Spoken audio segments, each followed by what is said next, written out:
But our law is very clear. You know, we basically don't want people to be discriminated against. We want them to be able to live their lives regardless of their status on getting these shots. And part of it is people that have recovered from COVID have strong protection. And I think also this should be a personal decision. So that's the law in Florida, and people need to abide by the law in Florida. You know, you look at some of these other places, what they're doing, they're creating a system where just your operation in normal society is constantly requiring you to have to show different types of papers just to go in. And I object to that. We're going to make sure people are able to make their own choices. We're not going to discriminate against people based on those choices, and you're going to have a right to operate in society. I do think that we've been able to help save a lot of jobs, too. We worked with the folks in Gainesville. They were going to fire cops and firefighters and utility workers based on this, and you shouldn't lose your job over this. These are people that have been working on our behalf for the whole dang time. And now all of a sudden they're going to get tossed to the curb. And again, most of those folks, particularly those first responders, have recovered from COVID over the last 18 months and have gone through it. So it's nuts that we would be allowing that to happen. And so we've helped work on that, preserve the jobs in Gainesville. You know, we've supported the Orange County firefighters, and now it looks like they're saying, well, we're not going to fire anyone over it, which they shouldn't. I believe that the Department of Health has issued fines for Leon County. They fired 14 Leon County employees, based on these shots. And again, these are people that presumably have been serving throughout this whole time, and now all of a sudden they're basically getting kicked to the curb, and so that violates state law. I think the issue is going to be now looking at the private sector. Biden announces this mandate on private employers. What was that? That was like a month ago, a month ago, and it hasn't been issued yet. And I think the reason it hasn't been issued is because it's a definite loser in court. We're prepared to contest that immediately. I know other states will do it as well. Josh, these requirements are promulgated by federal law. So when the president announced his vaccine mandates for businesses, that, of course, we're waiting on OSHA regulations for as a next step.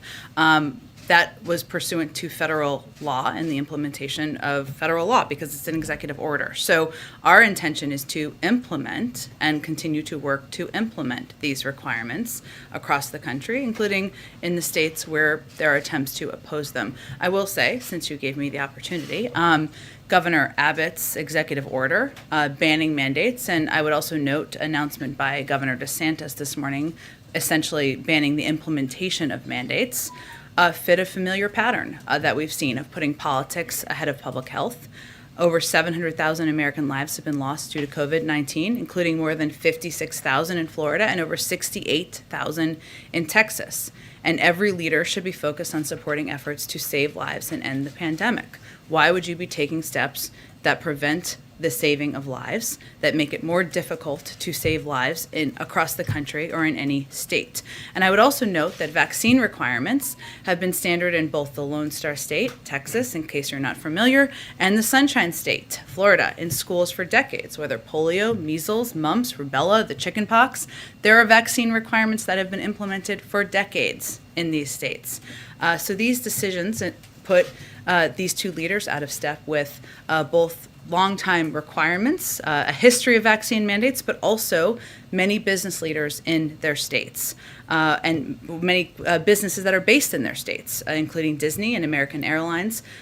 These leaders are taking steps to help boost vaccination rates, reduce deaths, reduce hospitalizations, and expand the country's labor pool. So bottom line is we're going to continue to implement the law, which the President of the United States has the ability, the authority, the legal authority to do. And we are going to continue to work to get more people vaccinated, to get out of this pandemic. The president will use every lever at his disposal to do that. But you're in a situation where you're going to force the businesses I talk to need employees. They want to hire. So now you're in a situation where you may be forcing them to fire employees. Why would we want people to be out of jobs? It's totally unacceptable. But I just think what's happening in the private sector is I think some of these businesses are scared of the feds and they think that they need to do that. And I think every worker, not just police and fire, but I think every worker should be protected from losing their jobs over this. This has become a political issue. Unfortunately, this has become about politicians wanting to control people. And why would you want to see people lose their livelihoods? And the place where this is the most outrageous is with the hospital workers. These are nurses that have been working this entire time. Again, most of them have probably already had COVID and recovered. And now they're going to lose jobs at a time when the healthcare system has been short-staffed for the last year. And we just went through a Delta wave. The hospitalizations, the admissions go up. What's going to happen in the north? You're starting to see these cases rise. Unfortunately, I think you're going to see a wave there. Are they going to just do this shorthanded without those folks? So, I think that we need to, in Florida, we should be providing protections. I think you need the legislature to pass a law. I don't know that that it can be done unilaterally through executive agencies, although we'll look. But I think you need a law to be able to just say, you shouldn't be terminated for this reason. And I think that would put a lot of people, give them some peace of mind. There's also people, you look, you have a certain class of people that are vaccinated. They took it. They wanted to do it.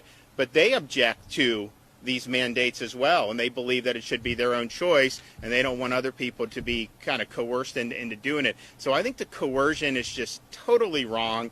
I think it's destroying trust in public health to the extent that there was still trust left over after all the stuff that's been done. But I think it's really, really negative. And I think you're going to end up driving people away who, if you were more reasonable and a little bit more, I think, cooperative, they may have been willing to do it. But instead, the minute you threaten, I think a lot of people just say, forget about it. So I think this whole thing has been really problematic. But my bottom line is this: whether you're working for the police department, the sheriff's department, the fire department, whether you're working for a small business, a large business, I don't think you should be fired over these shots. I just don't. I think you need to be protected.